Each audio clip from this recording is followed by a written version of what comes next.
Hello students, welcome back to the virtual class. In economics, we are studying chapter number 7. Up to now in this chapter, we have understood about the meaning of the population and the meaning of the population explosion. Population explosion શું છે આપણે શીખી ગયા છીએ, population શું છે, ચેપ્ટરમાં શું શીખવાના છે એ પણ મેં તમને વાત કરી દીધી છે. આજે આપણે સ્ટેપ અહેડ જઈ રહ્યા છીએ આ ચેપ્ટરમાં અને in today's chapter, in today's session, we are going to understand about the population trends in India. કે ઇન્ડિયાની પોપ્યુલેશનનો ટ્રેન્ડ કઈ રીતનો છે અને એ જે ટ્રેન્ડ છે એ અલગ અલગ પાર્ટ્સમાં ડિવાઇડેડ છે. That means the first point કે જે આજે આપણે શીખશું size and the growth rate of India's population. પછી આપણે એમાં મેલ ફિમેલ પોપ્યુલેશન જોવાના છે એટલે કે જેન્ડરના બેઝ ઉપર પોપ્યુલેશનને કેલ્ક્યુલેટ અને મેઝર કરવાના છે. ધેન એના પછી આપણે સમજશું કે જેન્ડર રેશિયો શું છે ઇન્ડિયાની અંદર, બરાબર, કે પર ફિમેલ કેટલા મેલ છે, બરાબર, ઓર એલ્સ પર મેલ કેટલી ફિમેલ અવેલેબલ છે ઇન્ડિયાની અંદર, એટલે કે જેન્ડર મેચ કેટલું થાય છે. ધેન એજ વાઇઝ પોપ્યુલેશન શું છે એ આપણે સમજવાના છીએ. પછી રૂરલ અને અર્બન પોપ્યુલેશનના ટ્રેન્ડ્સ ઇન્ડિયામાં શું છે એ પણ સમજશું, રાઈટ. તો હવેના જે આપણે પોઈન્ટ શીખવાના છીએ દરેક પોઈન્ટ્સની અંદર we are going to know about the different diversified measurements of the population. Census એક પોપ્યુલેશન કેલ્ક્યુલેશન માટે ચાલતું ઓર્ગેનાઇઝેશન છે કે જેને ગુજરાતીમાં આપણે કહીએ છીએ વસ્તી ગણતરી. દર 10 વર્ષે ઈચ ડિકેડ ઇન્ડિયામાં સેન્સસનું વર્ક થાય છે અને સેન્સસ જે છે એ પોપ્યુલેશન કેલ્ક્યુલેટ કરે છે, બરાબર. ઇન્ડિયાની અંદર સૌથી પહેલું પોપ્યુલેશન સેન્સસ એટલે કે પોપ્યુલેશન કેલ્ક્યુલેશન થયું હતું 1871 માં, બરાબર, કે જે Jamshedji Tata the founding member of the Tata industries કે જે અત્યારે ખૂબ જ મોટું નામ છે ઇન્ડિયામાં, એ સૌથી પહેલા પોપ્યુલેશન કેલ્ક્યુલેટ કરવા માટે પ્રોસિજર સ્ટાર્ટ કરી 1871 માં. પછી સિસ્ટમેટિક સેન્સસ જે છે એ 1871 માં સૌથી પહેલી વખત જ્યારે પોપ્યુલેશન કેલ્ક્યુલેટ થયું. પછી સિસ્ટમેટિકલી કેવી રીતે કેલ્ક્યુલેટ કરવું એ 1891 માં મેથડ સેટ થઈ અને પછી ઈચ ડિકેડ ઈચ 10 years એટલે કે જે યરમાં પાછળ વન આવે છે એ દરેક યરમાં પોપ્યુલેશન કેલ્ક્યુલેટ થાય છે, રાઈટ. સો 1891, 1901, 1911, 1921, 1931, 1941, 1951, 1961, 1971, 1981, 1991, 2001, 2011 અને નેક્સ્ટ સેન્સસ નેક્સ્ટ યર થવાનું છે 2011 માં. આપણે જે કહીએ છીએ કે આપણે 120 બિલિયન પીપલ છીએ એટલે કે આપણે 120 કરોડ લોકો છીએ. 1.2 billion, sorry, not 120 but 1.2 billion people આપણે છીએ, 120 બિલિયન. તો આપણે મોર ધેન 120 કરોડની વસ્તી છે આપણા દેશની. That is the data of 2011. 2021 માં actual census will work out and then પછી આપણને ખબર પડશે કે આપણી પોપ્યુલેશન કેટલી છે, બરાબર. તો કઈ રીતે આપણી પોપ્યુલેશન કેલ્ક્યુલેટ થાય છે, પછી અલગ અલગ ડાયવર્સિફાઈડ મેઝરમેન્ટ્સ આપણે કઈ રીતના મૂકીએ છીએ, એનાલિસિસ ને એ બધું આપણે હવેના સેશન્સમાં સમજવાના છીએ. આજના સેશનમાં સૌથી પહેલું જે બેઝિક છે એ જોશું આપણે, size and growth rate of India's population. ઇન્ડિયાની પોપ્યુલેશન જે છે એની સાઇઝ કેટલી છે, એટલે કે ઇન ધ નંબર્સ, રાઈટ, કેટલા લોકો ઇન્ડિયાની અંદર જીવે છે, રાઈટ. ડિફરન્ટ સેન્સસના મુજબ ડિફરન્ટ જે સેન્સસ છે according to all of those data each decade how many people were living in the nation India. તો એટલે આપણે સાઇઝ કહીશું અને ગ્રોથ રેટ મીન્સ ગયા વર્ષની ગણતરીએ આ વર્ષની પોપ્યુલેશન કેટલા પર્સન્ટેજ ચેન્જ આવ્યો, રાઈટ. ગયા વર્ષના કેલ્ક્યુલેશનમાં, ગયા સેન્સસના કેલ્ક્યુલેશનમાં નેક્સ્ટ સેન્સસની અંદર કેટલા પર્સન્ટેજ પોપ્યુલેશન ઇન્ક્રીઝ થઈ, તો એને આપણે ગ્રોથ રેટ કહીશું, બરાબર. સે ફોર એક્ઝામ્પલ કોઈ એક સેન્સસમાં 100 ની પોપ્યુલેશન છે, એની પછીના સેન્સસમાં પોપ્યુલેશન 110 થઈ, તો 110 ઇઝ ધ સાઇઝ અને કેટલા પર્સન્ટેજ રેઝ થઈ, 10%. તો 10% જે છે એ ગ્રોથ રેટ છે. તો ડિફરન્ટ સેન્સસનો ડિફરન્ટ ડેટા આપણે સમજવાના છીએ. But before I start giving the lecture about size and growth rate of India's population, I would request you guys to open your textbook and open the page number 80 and 81. કારણ કે આનો જે data છે એમાં 1901 થી લઈને 2011 10 યર્સનું census મૂકેલું છે અને 10 યર્સના સેન્સસના ડેટા ઉપરથી 5 યર્સનો એક બાર ડાયાગ્રામ તમને બતાવેલો છે. તો એ વસ્તુ મારી પાસે બોડી સાઇઝની લિમિટેશન છે, so I am not really able to write down everything and make a diagram, because if I do so, so the board will be short and it will not be visible to all of you. Right? So તમે easily સમજી શકો એની માટે please open the page number 80 and 81 and have the look over there while you are listening to this video. Right? So you can pause your video now. You can go to your book. Right? You can open your page number 80, and once you have opened your page, start the video back. That means resume the play. So I hope you guys have got your textbooks in your hand. So here I am starting the delivery of the population size and the growth rate. Right? On the basis of that, I am going to make you understood about that diagram what you are having on the right side. અને આપણે એનું analysis પણ જોઈશું.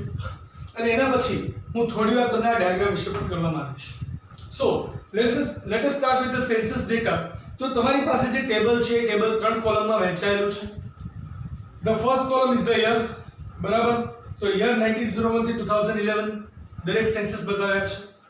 એના પછી population in crores, કેટલા crore population હતી એ બતાવ્યું છે. And પછી છે average yearly growth, કે yearly growth કેટલો છે rate of population નો એ પણ તમને બતાવ્યું છે. એટલે total growth rate divided by 10 એટલે yearly growth થઈ જશે. 1901 માં if you see there was the population of 23.8 crores, right? અને એ 1891 ની કમ્પેરિઝન માં yearly plus 0.08 crores નું growth rate હતો, બરાબર? 1911 માં 25.2 crores and plus 0.57 is the population growth rate.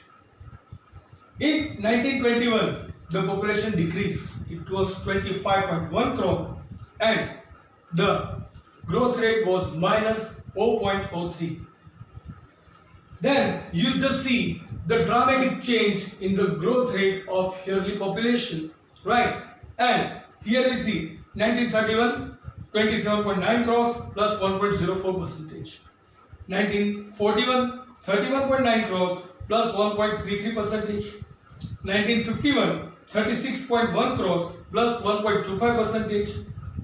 1961 43.9 crores plus 1.96 percentage. 1971 54.8 crores and plus 2.20 percentage. 1981 68.3 crores plus 2.22 percentage. 1991 84.6 crores plus 2.16 percentage. 2001 102.9 crores plus 1.97 percentage. And 2011 121.02 crores and that was plus 1.64 percentage. આજે હવે તમે data જોયો છે guys. એ ડેટાની અંદર you guys can really see કે 1921 ની અંદર the population was decreased by 0.03 percentage annual rate. Right? Overall 25.2 crores માંથી 25.1 crores સુધી population decrease થઈ હતી. એટલે કે near about 0.1 crore, એટલે કે 1 million people were decreased in the total size of the population.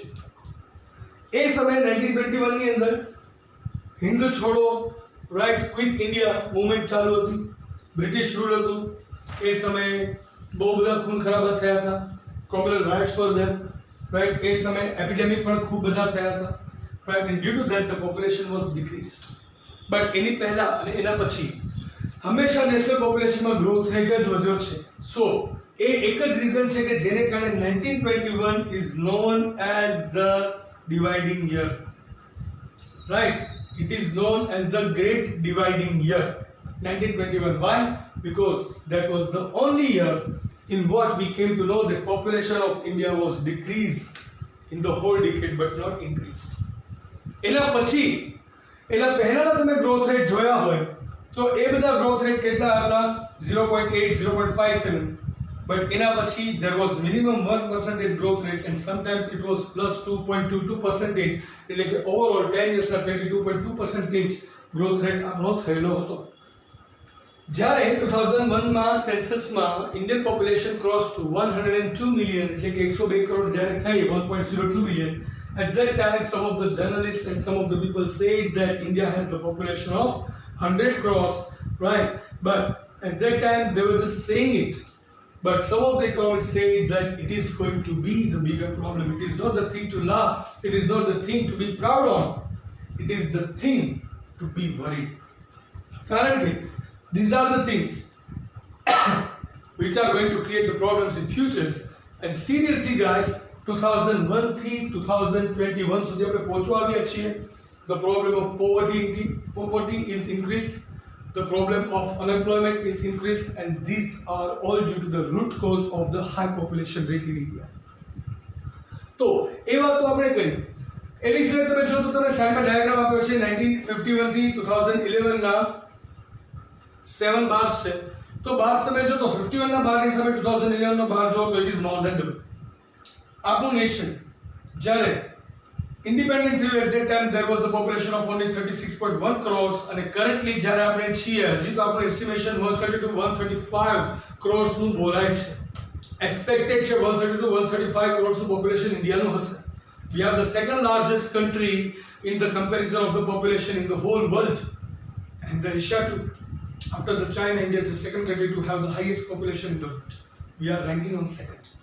તો 51 ની કમ્પેરિઝનમાં જો આપણે 2011 જ માત્ર કાઉન્ટ કરીએ તો પણ the population has raised near about 3.5 to 4 times. Right? So that was the growth rate of the population.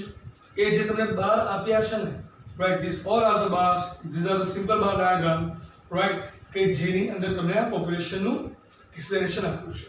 મેં તમને કહ્યું હતું કે તમે જોશો એટલે એનાલિસિસ પણ છે, તો એનાલિસિસ પણ મેં તમને કહી જ દીધું છે જ્યારે હું તમારી સાથે ડિસ્કસ કરું છું ત્યારે. બટ આ જે બાર ડાયાગ્રામ છે એની પેટર્ન ખાસ જોજો, કારણ કે જ્યારે ચેપ્ટર નંબર 1 શીખતા હતા ત્યારે મેં કહેલું કે સેક્શન ઈ માં લાસ્ટ ક્વેશ્ચન તમને ડાયાગ્રામનો પૂછશે.